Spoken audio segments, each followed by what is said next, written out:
Hi, this is the Be Well with Michelle Greenwell podcast. Our heartwarming conversation is designed to lift you on your wellness journey. Grab your cup of tea and enjoy the podcast.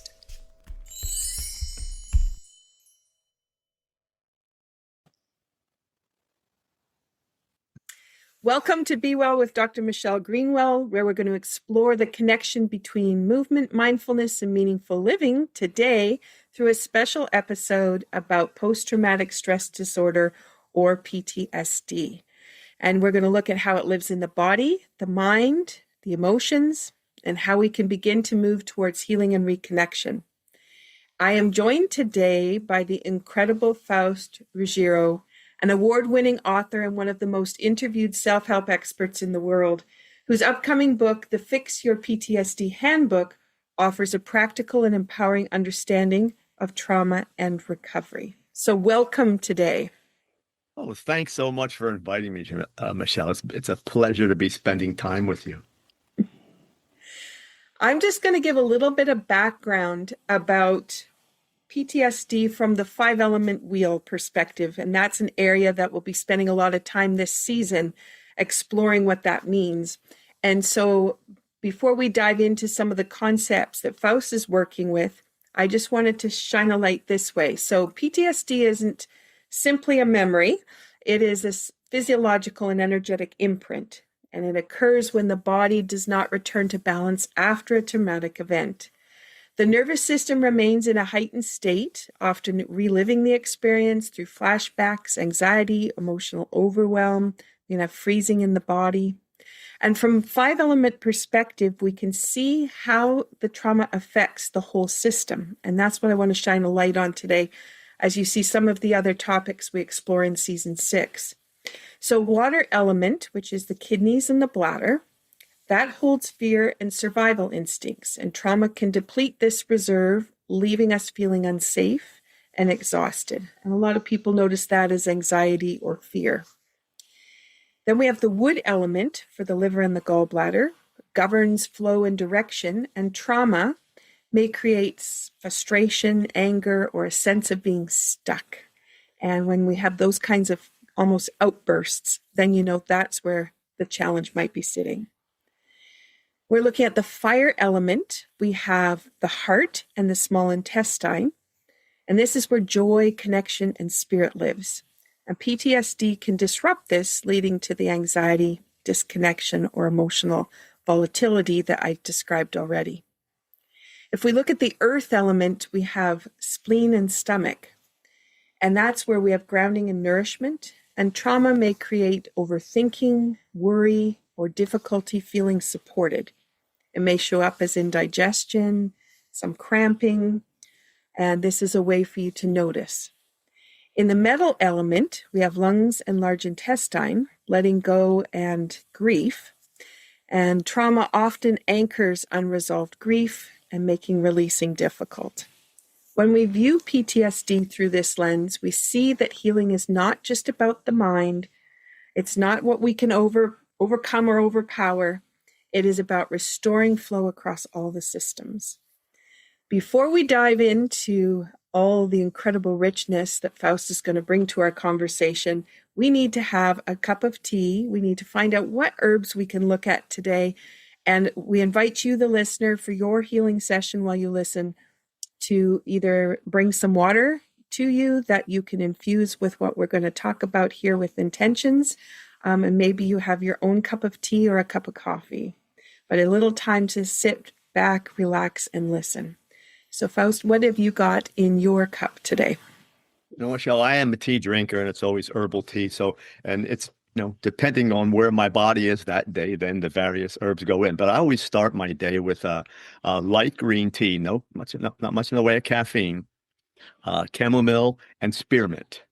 That's usually my morning kind of brew. I'm not one of these people that needs the caffeine in the morning. If you do what your body and your mind and your spirit all want you to do, you keep yourself in balance. Usually, you shouldn't need to have to, jumpstart your day. So when people will say to me, "Chamomile in the morning, aren't you?" No. If I do that, I'll be up all night. So that's my morning ritual. That's beautiful. And it's so important because, particularly for people who have had some kind of trauma that hasn't been resolved, caffeine is a go-to. And I enjoy getting out of bed in the morning and just wondering, what will I choose rather than what do I need? So there's that shift that can happen. But for the listeners, I also just want to bring to attention that a black tea can calm the body, open the mind, but calm the body if you don't add the milk. If you add the milk, then it's going to give you that jolting kind of piece. And so it's a great way to think about how your tea ritual goes. And the same with that green tea. So as you were saying too, green tea is a nice, light, calming piece. And it blends beautifully with chamomile, which people very often don't put together. So I have a couple of blends that I have, which are similar to what you described. So I didn't choose those herbs today to talk about, but I'm going to share a tea that comes from my company, the Cape Breton Tea Company, which is called Salty Harbor. And I wanted to highlight today licorice root and stinging nettle. So a little bit different perspective. So licorice root is known for soothing, harmonizing qualities, for helping us to regulate our stress responses and support adrenal balance. So when we're in that high drive all the time, those adrenals, they're working hard for us. And so this is a great way to be able to calm that. And then stinging nettle. Now, if anybody's ever fallen into a patch of stinging nettle, it is not a nice adventure, but the nourishment that comes from this plant is incredible. So it's well worth having in the garden. It's rich in minerals, supports the nervous system, and then helps the body rebuild after stress. So this is a great combination to put together. The affirmation that comes with the Salty Harbor is balance and flow is possible when we open to be present to our true heart's desires. Come home to your heart. And that's what we're talking about today. So I thank you very much for joining me on this journey, and cheers. Okay. And I can smell today, I can really smell the licorice. It's coming right up. So as you are listening to this podcast, please take deep breaths, sip slowly, and allow yourself time to arrive into this moment and to be able to receive the information that Faust has. He's just got such a wealth of information. And so to be able to take it in and to be able to come back to this podcast and listen again, because you'll hear some things once, and the next time around, you'll be in a different place and you're going to hear some different pieces. And I encourage you to take time with this podcast. All right, welcome. I want to introduce a little bit of who you are so people will know. You have 40 years of professional experience, an award-winning author of the Fix Yourself Empowerment series, and you are one of the most interviewed self-help authors in the world, which I am so grateful to have you on my show. So thank you for being here. The Fix Your PTSD Handbook is coming out very soon, and it offers a compassionate and structured approach to understanding trauma and then reclaiming control. As we dive in, it's an honor to have you here to talk about this topic, but your work also brings clarity to something that can feel really overwhelming and confusing for so many people. So I'd like to begin our conversation with the foundational question of, how do you define PTSD in a way that helps people truly understand what's happening with inside them? You know, it's the right place to start, Michelle. If I'm going to read a quick definition, but I want to read it because it's the traditional one that everyone uses, but I want to read it because I'm going to point out the piece, the one word in there that is misguiding to everyone. And what it does is it puts us in a position to mistreat our people with PTSD. This is how it reads. Post-traumatic stress disorder is defined as a mental health condition that can develop after experiencing or witnessing a traumatic event that leads to a persistent, distressing symptoms like intrusive memories, those are flashbacks and nightmares, avoidance of reminders, negative mood changes, and hyperarousal, and can disrupt our work life, our family life, our social life. That's what they talk about with that. And the one word that misguides us, I'm sure you picked it out, is mental health. It's not a solely mental health condition. And, for a person like myself, when I treat people, I operate on what I call four attributes that I tell people must stay in balance: physical, intellectual, emotional, and spiritual. And we don't think about that. But when you have a great day, everything in your life seems balanced. You're not over emoting. Your thoughts are clear and concise. Your body remains calm, and you feel connected inside.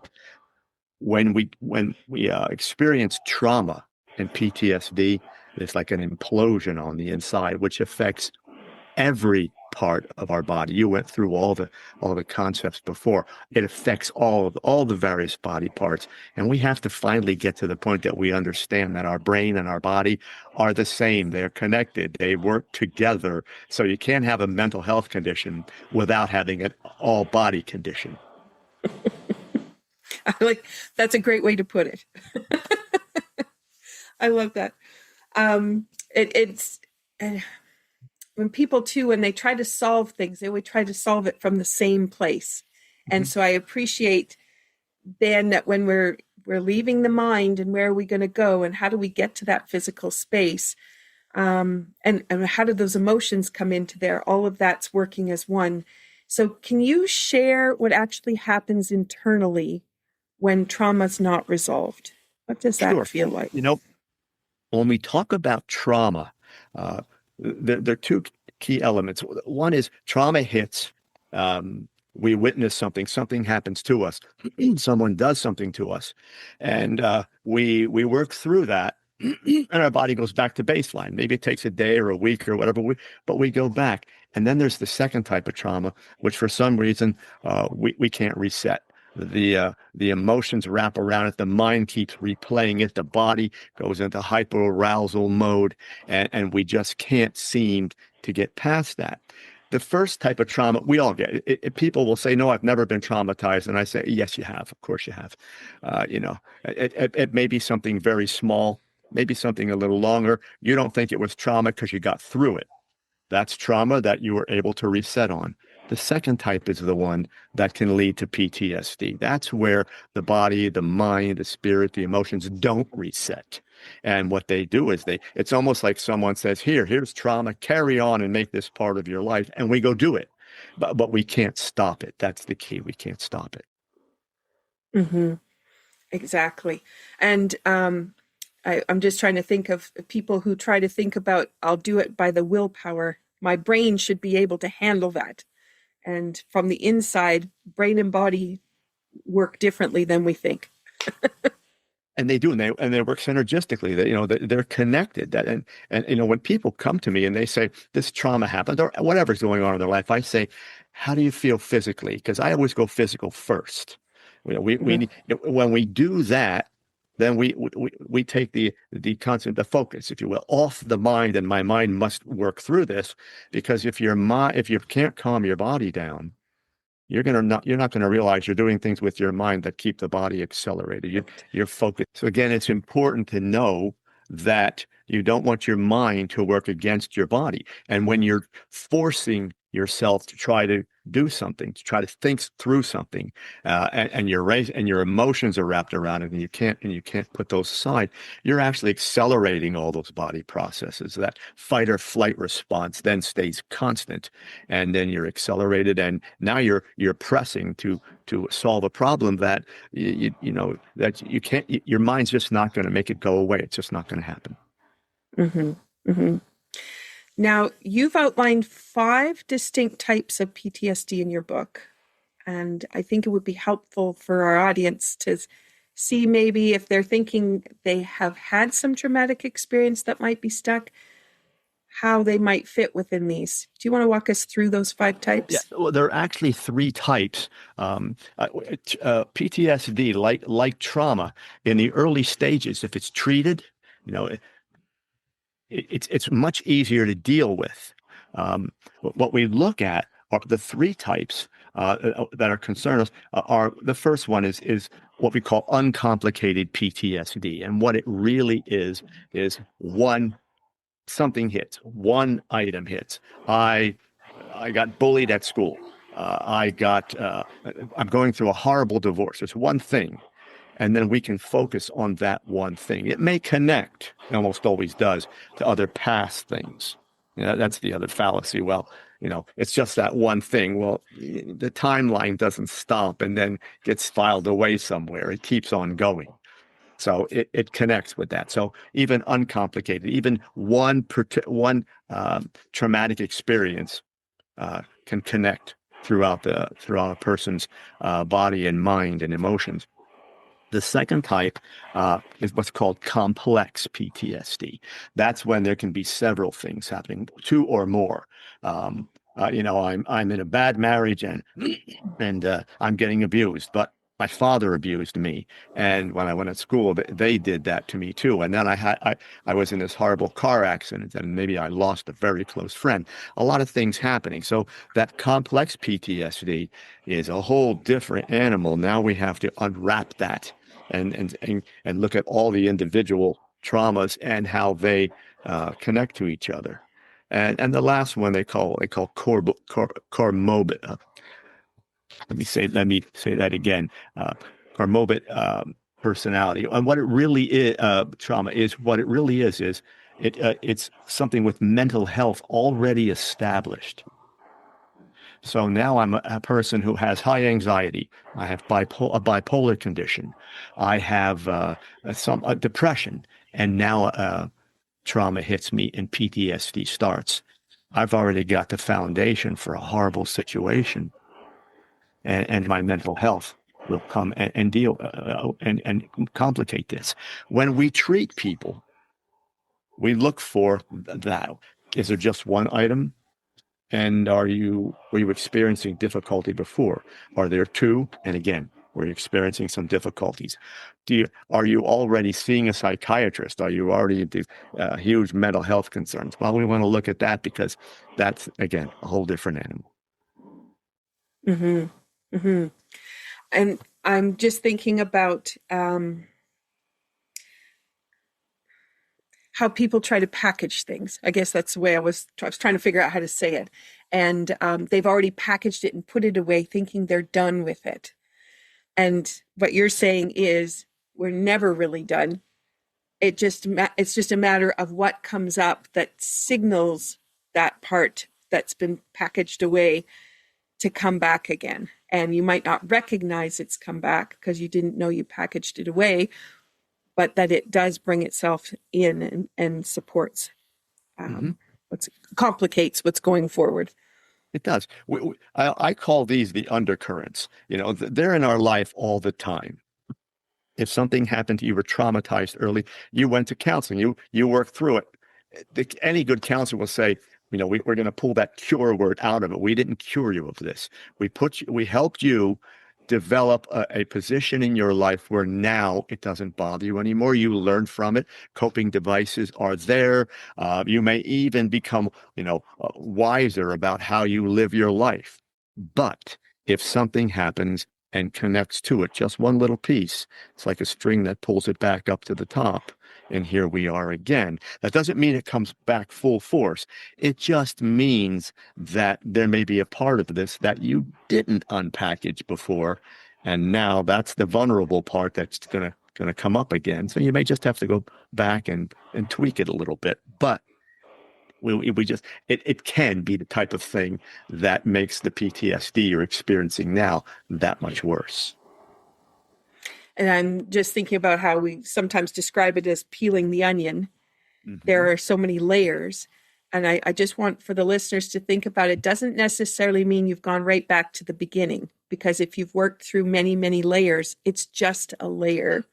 And that layer has some other things it can share with us. And so it doesn't mean it has to go back to the trauma and the experience that might have been at your worst, but you do now have so much more experience, knowledge, and expertise to be able to bring it forward in a different way. Michelle, you brought up a real important point. As I'm counseling people with PTSD, we'll start moving through things and they start to make progress. Then they slip back and they say, why did I slip back? I thought we were doing well. I said, because you just did something you've never done before. You faced it. So we're moving forward and you're not using defenses and, those coping things that push, so little skills that you learn to push things aside or isolate or not face it. Now you said, I'm going forward. I'm going to face it. And then we face that one. And well, guess what? Now the next one, which is a little more difficult, came along and you face that again. So it's not regression. It's just a movement backward enough for you to regroup, put a foundation under that part of it and move forward. So, that's the thing about counseling. If it's working well, I always tell people you shouldn't be running out of the counselors always saying, great, this was so good. You should be saying, oh my goodness, where did that come from? But I'm going to beat it. That's the framework. That's what works. Mm-hmm, mm-hmm. And I just want to go back to one other thing you said, which I think is also really important for people to realize is you said mental health, and mental health being, there was a list of things that went with it. So there's mental health, which is going to have some diagnoses with it of what's going on, but then there's mental wellness. And I just wanted to bring that forward. Did you want to comment about that? Absolutely. I'm glad you brought that up. It's something that I talk about a lot. If I say to you, how's your mental health? You know where most people go first? Well, I have depression, I have anxiety. I said mental health. You went, we've actually coined this phrase, which has people thinking about what they're not doing right or what's not feeling good. Mental wellness. Okay, much better. That's what we're really talking about here. So, again, it's a mental health condition. No, it's a full body condition. And our goal is to get you to mental wellness. But along with emotional wellness and physical wellness. And if you are willing to be a person of faith, or at least willing to dive a little deeper and get connected to that spiritual part of yourself, we want that to come up too. Mm-hmm. Exactly. Perfect. Thank you for saying that. Now, we know that each person's situation is a unique one. So they're going to have their experiences that have come along, but also the way they've handled things or not been able to handle things. And it can be like being on a spectrum in some cases. So from your perspective, what would you say would be the biggest misconceptions people might have about PTSD? Well, you said the first one, that we can treat everyone the same with it. No go on that one. If we're good clinicians, if we're good diagnosticians, we are going to take time and really delve into that past. You can come in and say, well, I was a soldier in the war and I came back and I've got this, but the other person came back and experienced the same thing and didn't get what you get. Well, you're different. So what we have to know that individual differences are key in both diagnosis and treatment. That's the first thing. And as I say, I wrote the book and I lay it all out in, elaborate terms, but I also say no book is going to save you. You've got to go get help. That's the second thing about PTSD. You are not going to do this alone. Because when it happened and the trauma hit, all those processes you need to work through this have been compromised. So you need a network of at least one or two people in your life, friends, family, whatever, and you need your special person, your clinician, your counselor who knows about PTSD to help you through it. Third point is who knows. Not all counselors know how to deal with PTSD. That's just the way it is. So if you're going to get help, you want to make sure that the person that you're asking to help you is an expert in the field, and you do that by asking them questions about how they're going to treat your PTSD. They should have answers for you. Beautiful. Beautiful. If we look at, as you were describing, somebody who's come a long ways down the road, they're going along, and then something happens and they have that setback, the ability to trust that everything's going to be okay, that they can keep going forward, is really difficult to hold on to. Do you want to talk a little bit about that trust piece and then as you just finished saying too, about going back into that isolation and making sure you have that team to take you forward? It's a great question, and I do two consecutive chapters that deal with just that subject. The last 7 chapters are the roadmap, so to speak. This is what you're going to do to get better. And by the way, the book we published last Saturday, so it is available. But the Perfect. chapters uh, delve into the notion that moving forward, as I said before, will have you challenging yourself, which you protected yourself from doing before, and rightfully so. You didn't have a network, you didn't have a counselor, you didn't have the skills to do that, so you protected yourself. Our minds do that for us. But now, when you hit what seems to be a roadblock, all it's telling you is that now you need to just take a little break and allow yourself to go back and define what the roadblock is about. Don't react to it emotionally. It's not, oh my God, it failed, I went back, which is what you did before, understandably. If you got to a point where you kind of hit a wall, what it tells you are 2 things. A, we're not done working on the previous thing we're working on, number one. And number two, you might not have disclosed everything we needed to know. So now we have to put more information into the picture. When that happens, the advice is simply say, I'm stuck. Don't react. Say, I'm kind of stuck here. I don't know. I feel like I went back a little bit. Then your counselor can say, let's define what happened. The trust is really about forming a trusting relationship with your counselor first. So when it happens, you can say, all right, they have my back. They have me. They got me. And I can go back and as soon as I'm feeling it, I can say, I'm feeling this. One of the things we see with people going through counseling is they want the counselors to firmly believe they're making progress. We know you're going to get stuck. Sometimes, we're going to kind of stick our leg out and trip you a little bit because you're going too fast. We may do that. Our goal is to get you to expand and understand everything going on in your life. So as soon as it is starting, that's when you talk about it. Don't hold on to it like you did before. Mm-hmm. Mm-hmm. I'm just thinking about, what about some of those people who repeat a process that keeps them kind of stuck? So if they did come back from doing service work, and they're kind of participating in life a little bit, but they keep doing things like play the computer games that put them back into similar scenes, or they do activities that give them that high energy rush of the adrenaline that they had while they were doing their service duties. Is there a kind of a replay that happens with that? You're talking about as we're going through the counseling now. Yeah. Yeah. Yep. The mind continually replays. We can go to a social event and walk out and replay what we said to people and how well we did that. In PTSD, the mind doesn't stop replaying.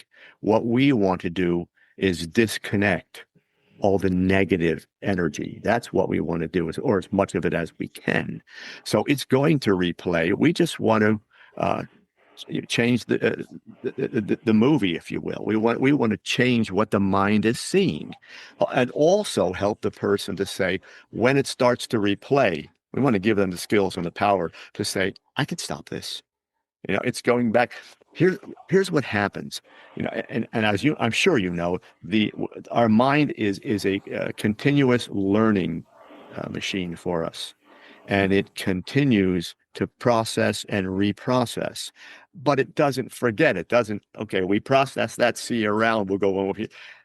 That's all in the memory bank. So as we keep going, it keeps learning, and it learned all the negative stuff. It learned the fear, and it learned how to feel like you're in danger all the time, and how to be in a dark place. It learned all those things, and when it learns, it normalizes, And when it normalizes, it becomes the way we do it all the time. If you going through counseling and redoing this in conscious way, in conscious fashion now, we're retraining the brain. That's what we're doing, so that those automatic processes are linked to positive feelings and thoughts.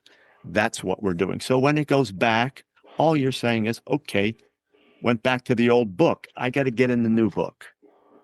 That's what we're doing.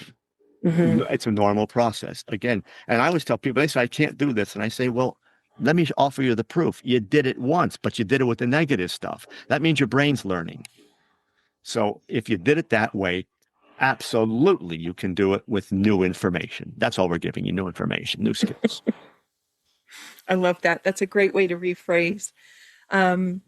All right, let's just talk about connection a little bit, because you did talk about having a couple of people within your life that's present, as well as somebody who can be there for you on a professional level. So what kind of team is a good one to gather around you? The first thing I tell you start with just, are they positive people who really want to help you, are interested, and are going to listen to you? Start there. Try not to go to the emotional people who try to get you through it fast. The people who want to keep giving you advice, because that's not what you need. They are support people. That's what you're talking about. Now, I'm here for you. Yes, I'll listen to you. Ask them if they are willing to learn about PTSD. Because if they do, and I have a chapter in the book that says, if you're going to help someone, don't do these things. Do these things. So we want them to be able to be people who are supports, not counselors, not people who are, the come on, get over it type. Oh, come on, you can do this. No, that's, tell me what you're feeling. I don't have answers for you, but I'm here for you. I'm here to help you walk through this. And then if they're willing and you're willing, take them to a counseling session. Let them see what's going on in there, because counseling, might be an hour a week or 2 hours a week, depending on what you can afford or what your counselor wants to do. But then the rest of the time is yours, and you have to go make it work. So having that support system out there to help you is really just a wonderful way to do things. You're not going to depend on them. They're just there for you. And, and you may socialize with them. You may do things, at home with them, or just talk to them. That's fine. Get a support group if you can. There are PTSD support groups, some local, some will be online. Join one so that so that you can see that there's nothing wrong with your brain. Other people are going through the same things. Yeah, you're not unique. Right. You just need to find your tribe. Exactly. Oh, beautiful. Is there anything that we haven't covered that you wanted to make sure people got as a message? Yeah, just one simple thing. You had trauma. You now have PTSD. Your mind is spinning. You're dreaming. There are flashbacks. You're isolating, or you're getting angry. Your hyperarousal is there all the time. It's there. As I said, you can't do this alone. Get help. But don't think about getting help. Make the call. I give ways to do that. If you're saying, I don't know who in my area deals with PTSD, a wonderful source online is Psychology Today. They list counselors everywhere across the country. They give you their degrees. They give you their specifications and what their expertises are. They give you everything you need. It's a good place to start. If you're in a serious place with PTSD, the crisis lines are there. I have those in the book also. Call. I need help. Get me somewhere. But make the call. Stop thinking you're not worthy. Stop thinking that this is never going to happen. Make the call and get the process started, and then be willing to stick with it. Beautiful. Thank you so much for shining the light. And I know you've got bigger projects ahead. So I'm excited about what you'll be able to shine the light on for getting people to the right place. So we can be talking about mental wellness to go with our body wellness, which would be fabulous. Absolutely. Yeah. As we take in Faust's insights, let's return to the body for a moment. Trauma may hold us in patterns of protection. Healing begins when we start to create those safe spaces for release and reconnection. And through movement, breath, nourishment, and support, we begin to restore. Flow where there was once stagnation, calm where there was activation, connection where there was isolation. And just like with the 5 elements, healing is not a linear journey. It is a cyclical, evolving, and deeply personal one. And as you come through, just as you were saying, Faust, just about you go forward, you might come a little bit back, but you're always coming back with the skills that you didn't have the last time you were there, and you're stepping forward in a new way. So I would like you to return to your tea, or maybe you infused your water. Notice the warmth that it may have. Notice how it grounds you. Both of us, as we were describing our herbs, they have specific meanings for us, and it's really important. This gentle support can offer more to your system as well. And I just want to repeat, balance and flow is possible when we open to be present for our true heart's desires and to come home to our hearts. And for those who do have PST that is a part of your life, then taking that time to find that heart space and coming back to it. PTSD is not our identity. It's an experience. It's your system has carried this, and one that can be transformed with time, support, and awareness. Thank you, Faust, for showing your wisdom and for the incredible work you're doing to support individuals on their healing journey. To learn more, sorry, go ahead. I said it's been a pleasure. Thanks for inviting. To learn more about Faust and his upcoming book, the Fix Your PTSD Handbook, I should say the book that is now released, which is great, you can visit his website, which is Faust, F-A-U-S-T, Ruggiero, RUGGIERO.com. And you'll be able to find all the information about his book there and any upcoming projects. I'll say it that way so people will stay tuned. And thank you for joining me today with Be Well with Dr. Michelle Greenwell. And until next time, keep moving, keep breathing, and keep coming home to yourself.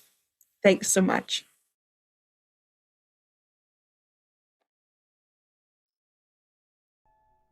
Thank you for listening to Be Well with Dr. Michelle Greenwell. There are a couple of resources I want to just point out. When you go to the website, greenwellcenter.com, you'll have a pop-up window.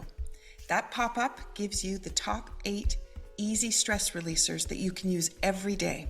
That's something you can put beside your computer, the bathroom mirror, beside the bedside table. A great resource.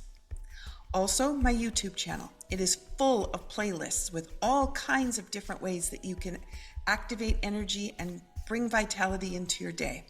You can find that when you go to YouTube at Michelle Greenwell. And last, if you're a Linktree person, Linktree, linktr.ee/Greenwell Center.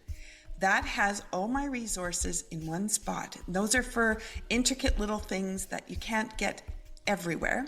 And it's a wonderful way for me to be able to share all the different aspects of the kind of work I do. So thank you for listening. Be sure to drink that tea.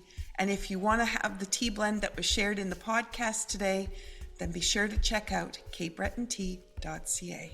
Have a wonderful day.